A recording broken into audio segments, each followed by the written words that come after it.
Now, let's dive deep into this big LGBTQ story for today. I'm Julio Capó, and let's queer up the USA view. Trump mocked trans people before Canada's PM, whose child is non-binary. President Donald Trump mocked transgender people in front of Canadian Prime Minister Mark Carney, whose child identifies as non-binary. This happened during an Oval Office meeting that was meant to focus on trade relations, but instead turned into a display of Trump's culture war politics. The session, held in the presence of reporters, was supposed to highlight renewed U.S. Canada cooperation. But, as The Independent reported, it, quote, devolved into a political rally disguised as a routine press availability, end quote. Trump repeatedly veered off topic to attack Democrats, the media, and transgender people, boasting, quote, we have strong borders, we have no men and women sports, we're not going to take your child away and change the sex of your child, end quote. He continued, claiming Democrats had left America a dead country plagued by, quote, men playing in women's sports and transgender for everybody and windmills all over the place, end quote. Carney, seated beside him, remained silent, a restraint reflecting the stakes of Canada's trade dependence on the United States. Carney and his wife, economist Diana Fox Carney, have 4 children, including Sasha, a Yale graduate profiled in 2019 for using they-them pronouns and embracing non-binary identity. Trump's continued targeting of transgender people remains a central theme of his political brand. This is so rough, and I have to say this is just part of the political theater that he, does time and time again, right? And part of the embarrassment is to, part of the appeal to him is to embarrass these, political figures, right? In this case, Carney just has to sit there and listen because he knows what's at stake, and this is so hard because this is neither here nor there, but it just takes me to this. 2 weekends ago, my team participated in the Gay Softball World Series, which, by the way, we won. Out of 57 teams, the Fort Lauderdale team won. Whoosh, we love you. Whoosh team is amazing. Thank you for taking me on and for letting me play.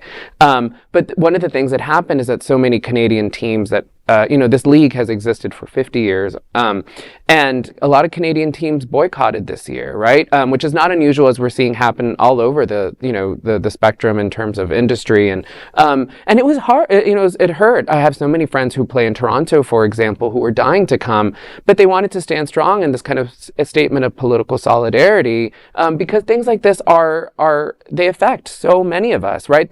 The amount of times that they just kind of use this transgender boogeyman to just attack our humanity, and it's of course just political theater, and it just bothers me to no end. He is never embarrassed by his atrocious behavior, his atrocious commentary, and the people that are around him. You watch the faces as they have to sit there stonewall, no matter what their positions are on the various topics. But it's a constant what's coming out of this man's mouth next, and nobody ever knows. And for me, I'm sickened by it. I'm sickened by it because he hurts a lot of very good people, and it's just what happens. I hear you. On the one hand, Trump's comments are disgusting and also show a mental decline. He does not look healthy. I'm very well known of saying I thought Joe Biden was way too old to maintain the Oval Office. Trump looks even worse.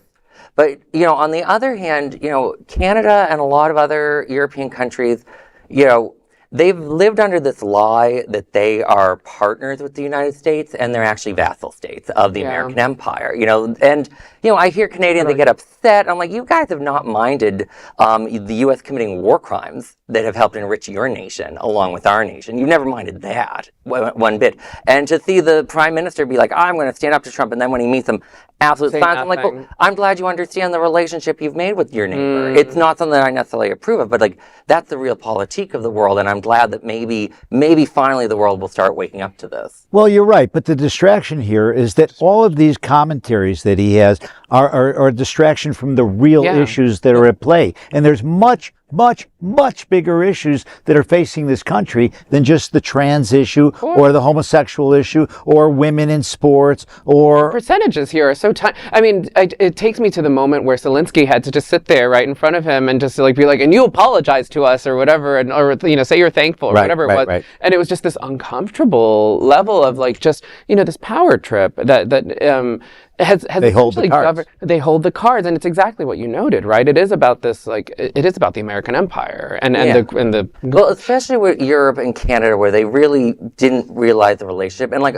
a lot of foreign commentators started like, oh, these countries, now that they know the U.S. isn't going to back them or is more likely to conquer them, like Trump's referred to Canada the 51st state, and like Greenland, and Greenland.